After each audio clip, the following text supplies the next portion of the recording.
integrated region can be a bigger player than fragmented, isolated countries, right? Traditionally, Central Asia is like a bridge between Asia and Europe, between East and West. And we think that new age of globalization, Central Asia can play that role again. There is a great opportunity for Central Asia to play that role. So how to play that role again? Improve the infrastructure connectivity, and with simplified regulatory standards, trade can be increased by more than 15%.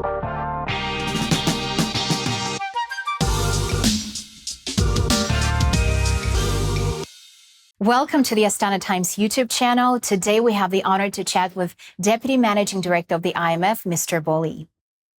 Very much for joining us. Thanks for having me. Yeah. During your travels in Kyrgyzstan and Kazakhstan, you've mentioned that over the past 3 decades, the region and Kazakhstan including have made a significant progress. However, as you know, as we all know, geopolitical realities are changing and macroeconomic stability is essential. Could you elaborate from the IMF's perspective how macroeconomic stability can help the region and the countries within the region to stay afloat while facing the geopolitical realities we're in? Thank you, Aida, for that question. First of all, as I said in my speech, in this region, that this region has remarkable achievements in the last 3 decades in terms of economic growth, poverty reduction, but also in terms of macroeconomic stability. But of course, the world right now is full of challenges and shocks. We call it the shock-prone world, and we face a number of uncertainties and challenges, such as geopolitical conflicts, fragmentation, financial market volatility, climate change. So there are many uncertainties and shocks now to the world. If you look at the Caucasus and Central Asia region, CCA region, I think so far the region has coped it well. It has shown some very good resilience in the economy. Last year, the CCA economies grew at 4.9%. which is very decent given the challenges. And also the inflation is coming down in most countries in this region. For example, in Kyrgyzstan, Kyrgyz Republic, which I just went. Of course, a couple of countries we still have inflationary pressure, like Kazakhstan and Uzbekistan, mainly because of the strong demand and also energy reform. So how to build macroeconomic stability? We think several things are important. One is we need to have a strong policy framework. We need to have a strong fiscal policy framework. We need to have strong monetary policy framework. For fiscal policy, we also need to build fiscal buffer so that when time is tough, we could use those buffer, right? So fiscal buffer is also important. That's why we are recommending fiscal consolidation to the government, that they can build and preserve fiscal buffer. And in addition to fiscal policy and monetary policy, we also need to diversify the economy, because with a diversified economy is more resilient to shocks. And in order to diversify the economy in this region, we need to have structural reform to support private sector development, to develop a strong manufacturing and service sector, and to allow private enterprise to compete on level playing field with state-owned enterprises. Finally, in order to build macroeconomic stability, we also need to invest in climate resilience, given the challenges of climate change.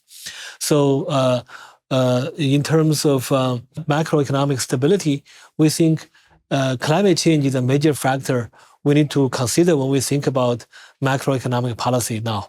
So that's why IMF is also helping many countries in thinking about not only in terms of traditional fiscal policy, traditional monetary policy, but also think about how to incorporate climate change into macroeconomic policy, such as fiscal policy and financial policy.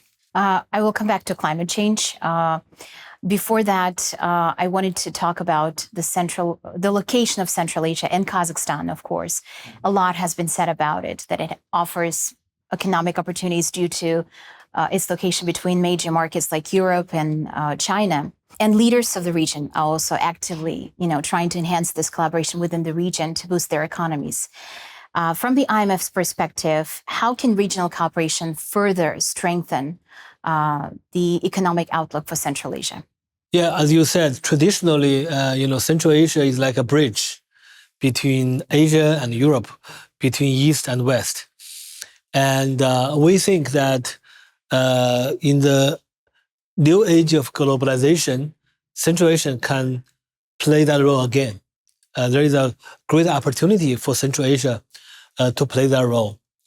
So how to play that role again? How to make Central Asia a bridge to the new globalized world?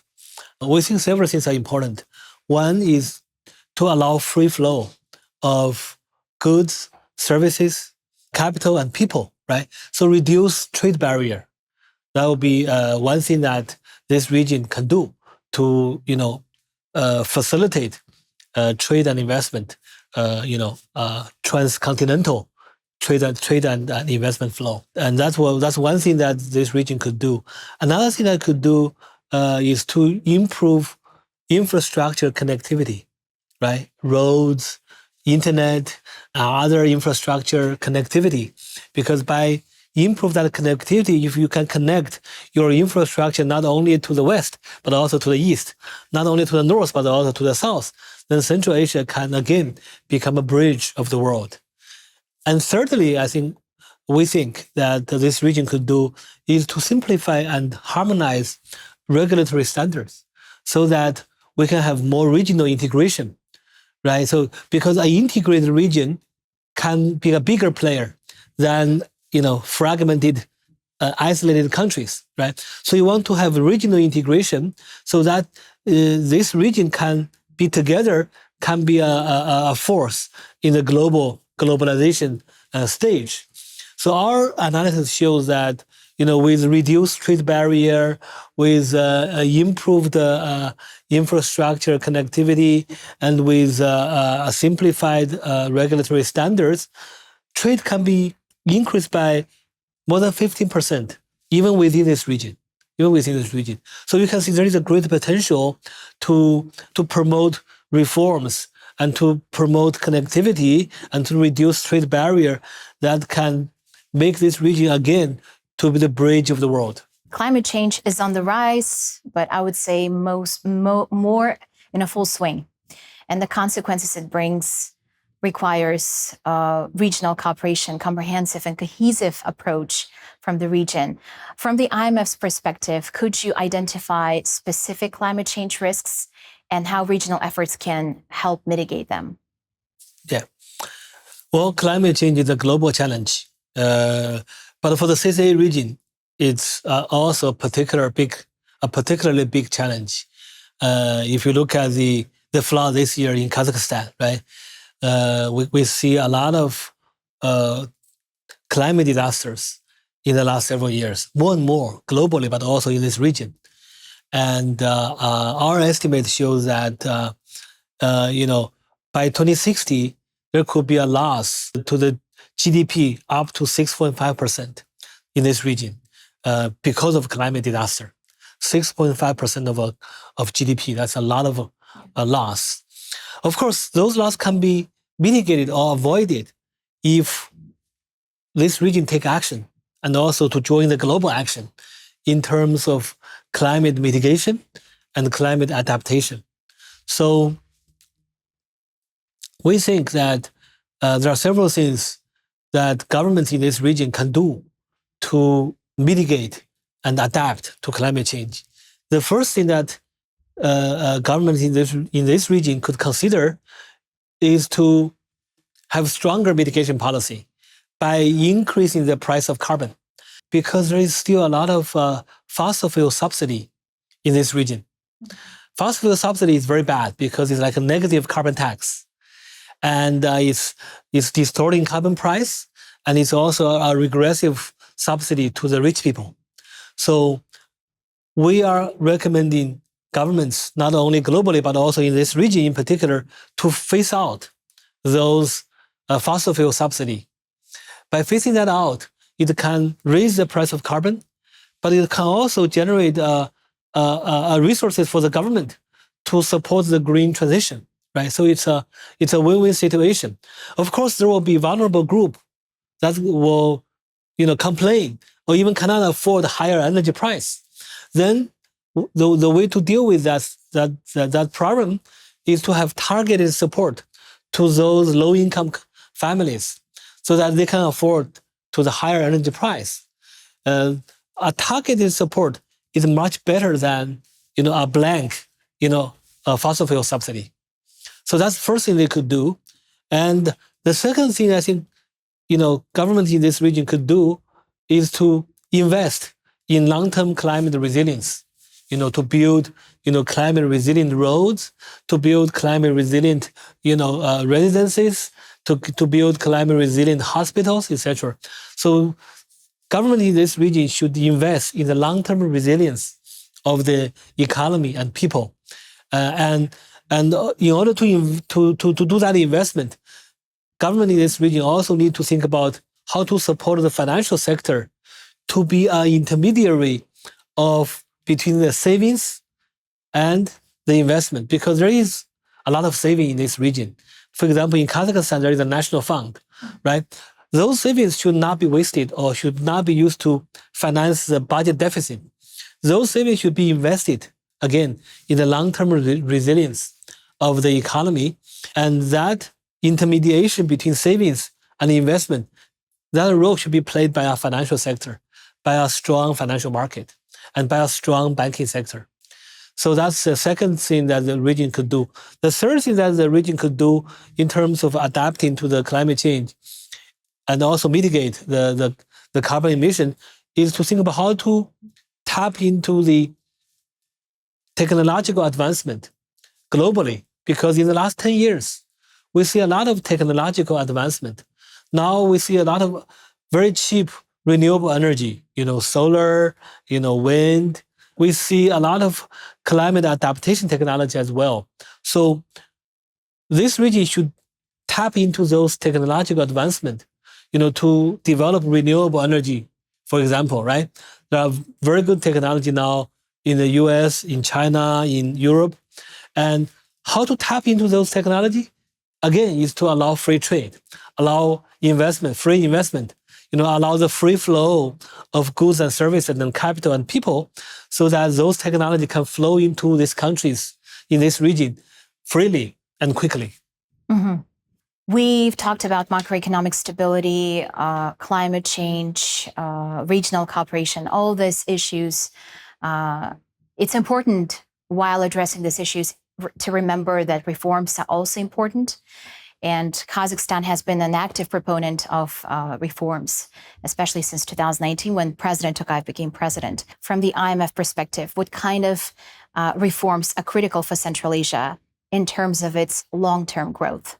Well, again, our analysis shows that structural reforms could increase GDP by 5 to 7% in the next 5 years if we have the proper reforms. So let me highlight reforms in 3 areas that we think are important. The first one is governance reform. That includes anti-corruption, including transparency, including rule of law, and including the protection of property rights, and also including simplifying regulatory requirements and also reduce the footprint of the state. So all these governance reforms we think are very important to create a business environment that can attract investment both domestically and internationally. So governance reform, we think, is key. The second key area of reform, I would say, is opening up the market and level the playing field between private enterprises and state-owned enterprises. So that require SOE reform. That require allow equal access to many sectors of the economy, not only to the SOEs, but also to private enterprises. And that require level playing field. That means we need to have a fair competition between private enterprises and state-owned enterprise, SOEs. So we think it's very important to open up the market and to allow private sector to flourish. And to open up the market not only to domestic private capital, but also open up to international investors.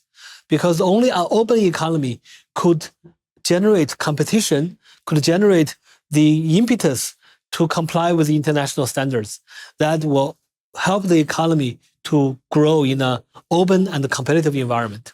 That would be the second key reform that we would recommend. We think the third reform that are important relates to earlier point I raised, which is to reform the financial sector, so that the financial sector can intermediate the savings into long-term investment.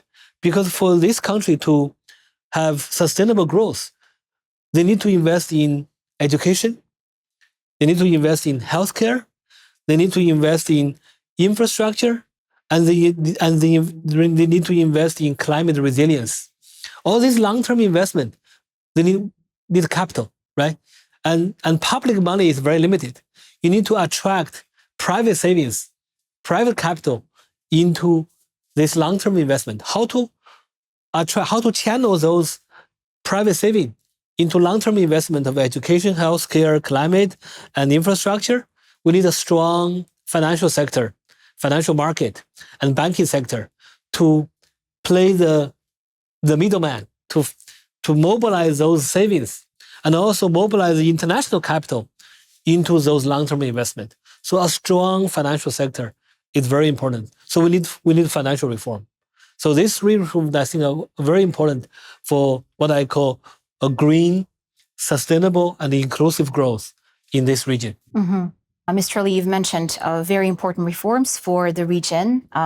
In terms of Kazakhstan, how would you assess the level of reforms at this moment? Well, we see very strong commitment of the government in terms of reform.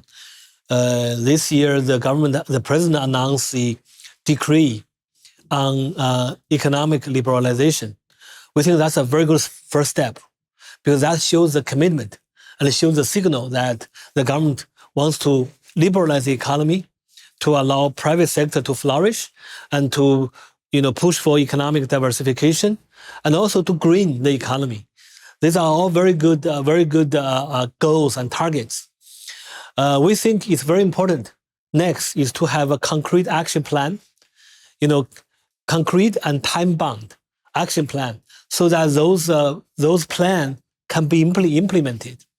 And again, those areas which I just highlighted, governance, open up the market, and financial sector reform that can support long-term investment.